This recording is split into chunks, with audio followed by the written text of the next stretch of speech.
இலங்கை மக்களுக்கு ரணில் விடுத்துள்ள எச்சரிக்கை. தேர்தல் சட்டங்களை மீறிய ரணிலின் பிரச்சார கூட்டம், முன்வைக்கப்பட்டுள்ள புதிய குற்றச்சாட்டு. ஜனாதிபதி தேர்தலில் இந்தியாவின் முக்கிய காய் நகர்த்தல், இலக்கு வைக்கப்பட்ட வடக்கு அரசியல்.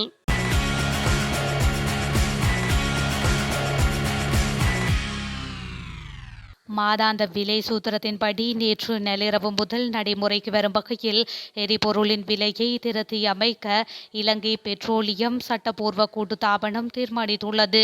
இதன்படி ஒக்டேன் 92 பெட்ரோல் லீட்டர் ஒன்றின் விலை 12 ரூபாவினால் குறைந்துள்ளதுடன் அதன் புதிய விலை 332 ரூபாவாகும். 95 ஒக்டேன் பெட்ரோலின் விலை 2 ரூபாவினால் குறைக்கப்பட்டுள்ளதுடன் அதன் புதிய விலை 377 ரூபாவாகும். லங்கா டீசல் லீட்டர் ஒன்றின் விலை 10 ரூபாவினால் குறைக்கப்பட்டு அதன் புதிய விலை 307 ரூபாவாகும். லங்கா சூப்பர் டீசல் லீட்டர் ஒன்றின் விலை 3 ரூபாவால் குறைக்கப்பட்டு அதன் புதிய விலை 352 ரூபாவாகும். மண்ணெண்ணெயின் விலையில் மாற்றம் இல்லை என பெட்ரோலிய சட்ட கூட்டுத்தாபனம் தெரிவித்துள்ளது. இலங்கையின் தற்போதைய வரி கொள்கைகளை மாற்றினால் சர்வதேச நாணய நிதியம் மற்றும் இலங்கைக்கு கடன் வழங்கும் நாடுகள் நிறுவனங்களுக்கு இடையிலான ஒப்பந்தம் மீறப்படும் என ஜனாதிபதி ரணில் விக்ரமசிங்கே தெரிவித்துள்ளார்.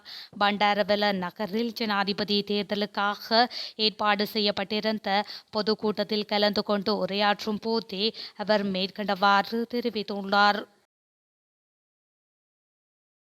அடுத்த வருடம் ஜனவரி முதல் நடைமுறைக்கு வரும் வகையில் 10 அரசு துறைகளை சார்ந்த ஊழியர்களின் சம்பளம் அதிகரிக்கப்பட உள்ளதாக தகவல்கள் வெளியாகியுள்ளன.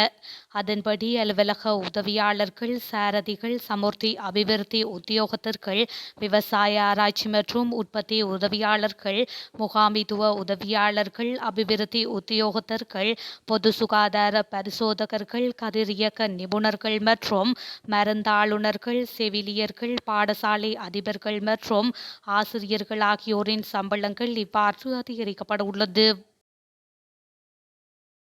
தாம் ஜனாதிபதியாவது உறுதி என ஸ்ரீலங்கா பொதுஜன முன்னணியின் தேசிய அமைப்பாளரும் ஜனாதிபதி வேட்பாளருமான நாமல் ராஜபக்ஷ தெரிவித்துள்ளார். எதிர்வரும் 21ஆம் திகதி ஜனாதிபதி தேர்தல் இடம்பெறவுள்ள நிலையில் மொட்டு கட்சியின் வெற்றி உறுதியாகிவிட்டதாக அவர் குறிப்பிட்டுள்ளார். நாட்டுக்கு குந்தகம் ஏற்படுத்தக்கூடிய எந்த ஒரு சட்டத்தையும் நடைமுறைப்படுத்த இடமளிக்க மாட்டோம்.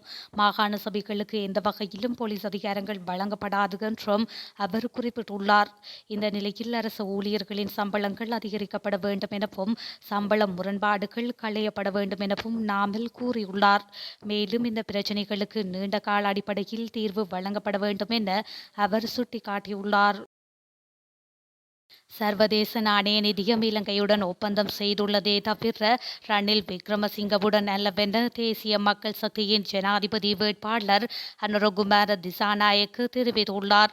கல்கிசையில் இடம்பெற்ற பிரசார கூட்டத்தில் கலந்து கொண்டு உரையாற்றும் போதே அவர் இதனை குறிப்பிட்டுள்ளார். இங்கு மேலும் கருத்து தெரிவித்த அவர், தற்போது ஆட்சியாளர்கள் கொடுக்கல் வாங்கல்களை மேற்கொள்ள விரும்புகின்றார்களே தவிர புதிய வர்த்தகங்களை உருவாக்குவதற்கு விரும்பவில்லை. விருப்பமான இடங்களில் வணிகங்களை ஆரம்பிப்பதற்கு தேசிய மக்கள் சக்தி அரசாங்கம் உதவி செய்யும். நம் அரசாங்கத்தை மாற்றுவதற்கு மாறாக இந்த நாட்டினை அபிவிருத்தி செய்வதற்கே வாய்ப்பை கோருகின்றோம். சர்வதேச நாணய நிதியம் ரணிலுடன் எந்த ஒப்பந்தங்களையும் செய்யவில்லை.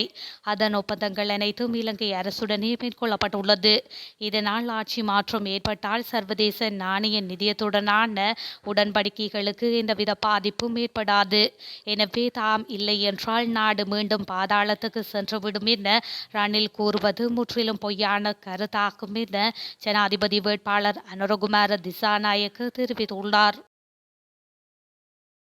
ஜனாதிபதி வேட்பாளர் ரணில் விக்ரமசிங்க தலைமையில் மகரகம தேசிய இளைஞர் சேவை மன்றத்தில் நேற்று முன்தினம் நடைபெற்ற இயலும் ஸ்ரீலங்கா இளைஞர் மாநாட்டில் தேர்தல் சட்டம் மீறப்பட்டுள்ளதாக தேர்தல்கள் ஆணைக்குழு தெரிவித்துள்ளது.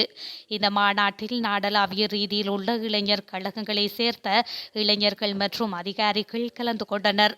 அவர்களுக்காக தயாரிக்கப்பட்ட மதிய உணவை வழங்குவதை தடுப்பதற்கு தேர்தல்கள் ஆணைக்குழுவின் அதிகாரிகள் நடவடிக்கை எடுத்திருந்தனர். இந்த நிலையில் தேசிய இளைஞர் சேவை மன்றத்தின் தலைவர் இந்த நிகழ்வில் தேர்தல் சட்டங்களை மீறும் வகையில் கருத்து வெளியிட்டுள்ளார் எனவும் கொழும்பு மாவட்ட தேர்தல் முறைப்பாட்டு முகாமைத்துவ நிலையம் தெரிவித்துள்ளது.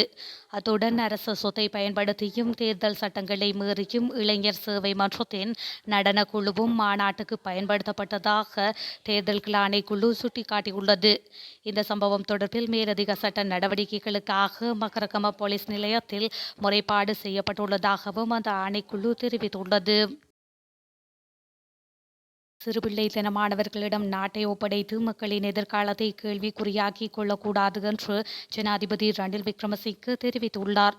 ஜாயல நகரில் நடைபெற்ற இயலும் ஸ்ரீலங்கா வெற்றி பேரணியில் கலந்து கொண்டு உரையாற்றும் போதே ஜனாதிபதி ரணில் விக்ரமசிங்கே மேற்கண்டவாறு கூறியுள்ளார். மேலும் சர்வதேச நாணய நிதியத்துடனும் கடன் வழங்கிய 18 நாடுகளுடனும் செய்து கொண்ட ஒப்பந்தங்களையும் உடன்படிக்கைகளையும் பாதுகாத்து எதிர்வரும் 2 வருடங்களில் வரிகளை குறைக்க முடியும் என்றும் அவர் குறிப்பிட்டுள்ளார். அத்துடன் ஏற்றுமதி துறைக்கு பாதிப்பு ஏற்படாத வகையில் டாலரின் பெறுமதியை 275 ரூபாய் வரை கொண்டுவர முடியும் என்றும் ஏற்றுமதி துறையினருடன் பேச்சு நடாத்தி கிரமமாக இந்த பணி மேற்கொள்ளப்படும் என்றும் அவர் கூறியுள்ளார்.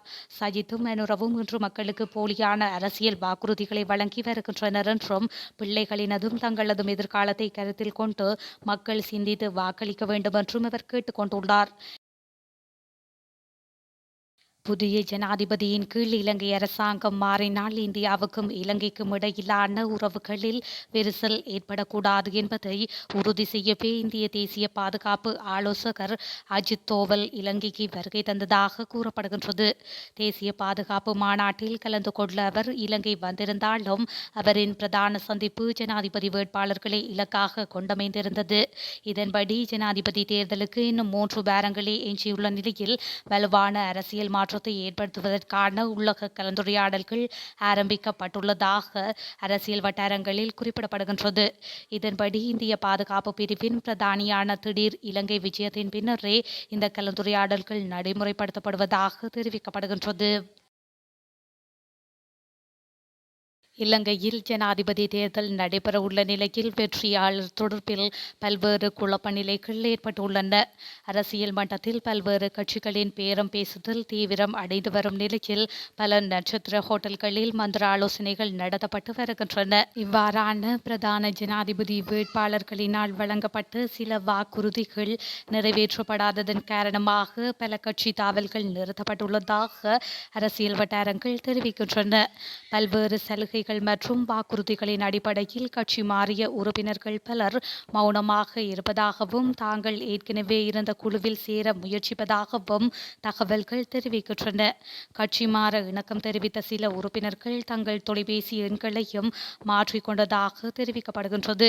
எனினும் கட்சி மாறிய பெரும்பான்மையான உறுப்பினர்கள் மீண்டும் அரசியலுக்கு வருவதில்லை என தீர்மானித்துள்ளதாகவும் தெரியவந்துள்ளது.